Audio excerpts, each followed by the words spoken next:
एक मैं आपको अनुभव सुनाता हूँ आदरणीय दादी जी के साथ का। मेरे को एक जैसे कि वरदान मिला था दादी जी से। क्या था, मुझे मधुबन में आकर के लगभग 4-5 साल हुए होंगे और मैं जब मधुबन में आके समर्पित हुआ उसके बाद लगभग 7-8 वर्षों तक मैं मधुबन से घर, अपने लौकिक घर नहीं गया था, यहाँ ही रहा था। 7-8 वर्ष के बाद ही पहली बार अपने लौकिक घर गया था। तो कभी कभी क्या होता था, ऐसे तो सेवा में बहुत बिजी रहते थे क्योंकि पांडव भवन में ओम शांति भवन था, उसकी सेवाएं थी और शांतिवन नया नया बना हुआ था और 97 का जो बाबा का सीज़न था वो शांतिवन का पहला सीज़न था। वैसे तो 96 31 को ही बाबा वहाँ आए थे पहली बारी, जब बाबा ने डायमंड हॉल का उद्घाटन किया था। तो डायमंड हॉल की सेवा का भी चार्ज हम लोग संभालते थे, हमारे साथ एक और सीनियर भाई थे और सेवाएं तो बहुत थी, बिज़ी रहते थे, टाइम ही नहीं मिलता था किसी बात के लिए। परंतु फिर भी जब ऑफ सीज़न होता था, बाप दादा का सीज़न नहीं होता था, ऐसे में कभी कभी ऐसे थोड़ा घर की याद आती थी, लौकिक परिवार की याद आती थी। हालांकि मैं उसके ज़्यादा प्रभाव में नहीं आता था, परंतु एक अंदर वो चीज़ पड़ी रहती थी। एक जैसे मोह की रग जो है वो ऐसे एकदम से टूटती तो नहीं है ना, तो ऐसे जाने का कोई संकल्प लेके नहीं बैठते थे, परंतु ऐसे जैसे मन में खिंचाव एक रहता था। इस चीज़ को मैंने बाद में रियलाइज़ किया। परंतु मैं जो अभी एक अनुभव सुना रहा हूँ, एक बार की बात है, यही गर्मियों के दिन थे, मई जून के दिन थे और दादी जी मधुबन में ही रहते थे ज़्यादातर समय। तो एक बार का समय है, शाम के समय दादी जी लगभग 6-6:30 बजे अपने ऑफिस में चाय टोली जो भी है वो लेते थे और वहाँ कारोबार भी करते थे। तो एक दिन की बात है, जब वहाँ ईशु दादी भी अभी पहुँची नहीं थी, दादी जी को चाय मैंने सर्व किया था और टोली स्नैक्स, कुछ चना या कुछ गांठिया वगैरह हम देते थे, मुरमुरा। तो वहाँ मैं था। अचानक दादी, अभी हम तो शांति से खड़े रहते हैं, जब बड़े बैठे हैं तो हम ज़्यादा चंचलता तो हो ही नहीं सकती। चुपचाप सहमा सा खड़ा था और दादी आराम से चाय और टोली ले रही थी, कुछ सोच रही थी दादी, अकेले ही थे। तो एक बीच बीच में मेरे चेहरे की तरफ देख रही थी ऐसे करके। तो अचानक दादी जी ने मुझे कहा, ए छोटू। मुझे दादी छोटू कहती थी, नाम से बहुत कम बुलाती थी, मेरे पीछे ही कहती थी, रविवा के सामने तो छोटू ही कहती थी। तो मुझे कहा, ए छोटू इधर आओ। तो गया, ऐसे लगा कुछ गलती तो नहीं हुई, थोड़ा सा इस कारण से एकदम नर्वसनेस आ जाती है चेहरे पे।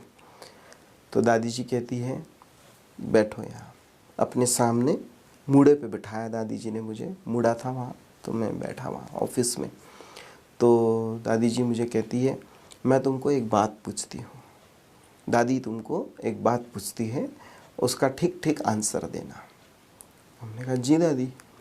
तो दादी ने कहा, तुम दादी को ये बताओ कि तुम नष्टोमोहा कितने बने हो। अभी जैसे दादी जी ने कहा, मैं एकदम हैरान हो गया, चुप हो गया। मैंने कहा, अभी इस बात का क्या मतलब बनता है, मैं तो, दादी जी चाय पी रही है टोली, मैं परिस्थिति का मतलब एक सोचने लग गया कि अचानक यह मोह वाली बात क्या आई है, नष्टो मोह वाली बात क्या हो गई है जो मैं दादी जी को अभी इसका आंसर दूं। मुझे कुछ कनेक्शन समझ में नहीं आ रहा था, इसलिए एकदम मैं शांत हो गया। दादी जी ने मुझे ऐसे उंगली लगा के मेरे शोल्डर पे मुझे फिर से कहा, ए बताओ, दादी पूछ रही है। फिर मेरे को एकदम से फिर आया कि भाई आंसर तो अभी देना ही है, चाहे कुछ भी हो जो दादी पूछ रही है। तो फ्रैक्शन ऑफ सेकंड मुझे लगा कि भाई दादी जी मेरा कुछ टेस्ट ले रही है या मुझे परखना चाहती है, या बस अभी वर्तमान परिस्थिति से इसका कोई कनेक्शन नहीं है। ये चीज़ मैं समझ गया और एक सेकंड में मेरे मन में विचार आया, हमारे जो, मैं नागपुर से बिलोंग करता हूँ, नागपुर सब जोन से, तो हमारे पुष्पा दीदी जी वहाँ पर सब जोन इंचार्ज थे। अभी 2-3-4 साल पहले उन्होंने अपना देह त्याग किया। तो मुझे उनकी याद आई, उनकी भी पर्सनैलिटी का प्रभाव थोड़ा मन में हमारे शुरू से था, और उनका अनुभव मुझे याद आया। उनका अनुभव ये था कि वो वैसे पाकिस्तान से ही बिलोंग करते हैं। जब भारत और पाकिस्तान अलग अलग हुए, पार्टीशन हुआ, उसी समय वो भी अपने मौसी या चाची के साथ में यहाँ भारत में आए थे। तो उसी समय की बात है, और उस समय हमारी दीदी जी बहुत छोटे थे, लगभग 3-4 साल के होंगे, और उनकी एक बहन भी, सावित्री दीदी, दोनों ही बहनें वहाँ नागपुर में ही रहते थे। तो दोनों सगी बहनें। तो वहाँ क्या हुआ था, जब आपको याद है बहुत सारी हिंसा हुई थी, उस समय दीदी जी के माता पिता को उनके आँखों के सामने तलवारों से काट दिया गया। ये दृश्य उन्होंने, ये तो बहुत लंबा उनका अनुभव है, हमेशा दीदी सुनाते थे। तो अगर 1000 की सभा में भी दीदी अपना अनुभव सुनाते थे तो कोई एक आत्मा भी ऐसा नहीं रहता था जिसके आँख से आंसू न टपके। इतना हृदय विदीर्ण करने वाला दीदी का अनुभव था, और वो हम कई बार सुन चुके थे। तो वो मुझे एकदम से याद आया कि दीदी के माता पिता को दीदी के आंखों के सामने तलवार से मार दिया गया। तो उसके बावजूद भी आज वो बाबा के इतने आदर्श और श्रेष्ठ बच्चे, महान बच्चे, आदि रतन बन के उन्होंने इतनी विश्व की सेवा की। खास करके हमने तो उनकी बहुत पालना ली नागपुर जोन के अंदर। तो मुझे एक सेकंड में वो चीज़ याद आई। तो मैंने थोड़ा भूमिका बनाने के हिसाब से आपको सुनाया, पर एक सेकंड में मुझे वो चीज़ याद आई, और मैंने उसको याद करते हुए फ्रैक्शन ऑफ सेकंड अपना मुंह खोल के दादी को अपना आंसर देना शुरू किया। क्योंकि मेरे मन में उस समय ये दीदी को याद करके ये चीज़ आई कि सबसे बड़ा मोह का जो धागा होता है वो हमारे लौकिक माता पिता के साथ ही जुड़ा हुआ होता है। अगर उनके साथ ऐसा मोह हमारा, मतलब इस तरह से टूट जाए, या इतने हम पक्के हो जाए कि उनको कुछ हो जाए, या उनके लिए हमारे आँखों से आंसू ना टपके, तो मानो हम वास्तव में मोहजीत हो गए, नष्टो मोहा हो गए। तो इस तरह का माइंडसेट एक सेकंड में, एक सेकंड की बात थी जो मैंने सोचा, और मैंने दादी को आंसर किया कि मैंने कहा, जैसे दादी ने मुझे उंगली लगाई और मैंने फट से दादी को आंसर किया कि दादी मैं तो बहुत नष्टो मोहा हूँ, और मैं इतना नष्टो मोहा हूँ कि अगर मेरे माता पिता, अगर मेरे लौकिक माता पिता का मेरे आँखों के सामने देहांत हो जाए, उनकी मृत्यु हो जाए, तो मेरी आँखों से आंसू नहीं टपकेगा दादी। इतना मैं नष्टो मोहा अपने आप को समझता हूँ। जैसे ही मैंने ऐसा आंसर किया, दादी जी ने इतनी बड़ी बड़ी आंखें की और ऐसे मुंह खोला, मुझे कहती है क्या बोलता है तू और मुझे कहा कि दादी ऐसे थोड़ी पूछ रही है। मैंने कहा मुझे क्या पता दादी आप क्या पूछ रहे हो।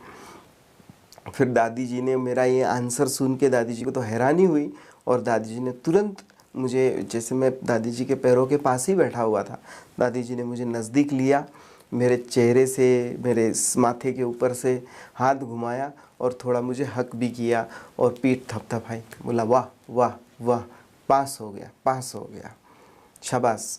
ऐसे ऐसे करके दादी जी ने मुझे, अब वो बात तो थोड़े ही समय में पूरी हो गई, क्योंकि उतने में फिर शायद मोहिनी बहन और ईशु दादी भी आ गए थे। परंतु मेरे लिए वो बात बहुत बड़ी हो गई।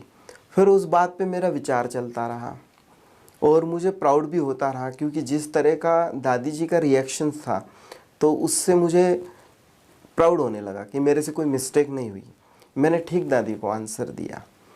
परंतु जो अभी इतनी बड़ी महान आत्मा के सामने अगर हम कोई चीज़ बोलते हैं, हमारे मुख से कोई चीज़ निकलती है, तो वो कोई छोटी बात नहीं रहती। फिर वो बात मेरे मन में इतनी घर कर गई, जो मैं पहले कह रहा था कि एक लौकिक परिवार का थोड़ा सा बंधन, मतलब क्या कहे, मोह का रग जो जुड़ी हुई अनुभव करता था कि वहाँ जाना चाहिए, उनसे मिलना चाहिए, उनके साथ समय बिताना चाहिए। एक लंबा समय होने के कारण जो दूर रहने से एक अंदर क्रिएट होती है कुछ भावना, वो एकदम से जैसे ख़त्म हो गई। एकदम जैसे दादी जी का वो पूछना और मेरा आंसर देना, वो जो कुछ सीन वहाँ पर क्रिएट हुआ, वो मेरे लिए एक वरदान बन गया, ऐसा वरदान बन गया। और उसके बाद सचमुच मैं अभी, हमारे माता पिता भी ज्ञान में हैं, ऐसे लौकिक एक बहन भी है और भाई भी है।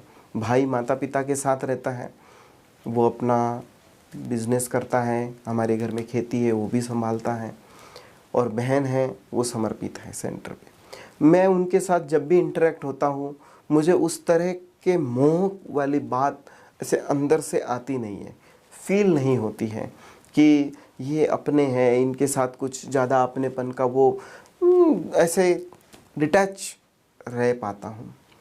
भले माताजी तो माताएं होती है, उनका मोह टूटता नहीं है इतना जल्दी, हर बात में वो लोग थोड़ा इमोशनल भी हो जाते हैं और वो अपना जैसा उनका बिहेवियर है वो वैसा ही रहता है।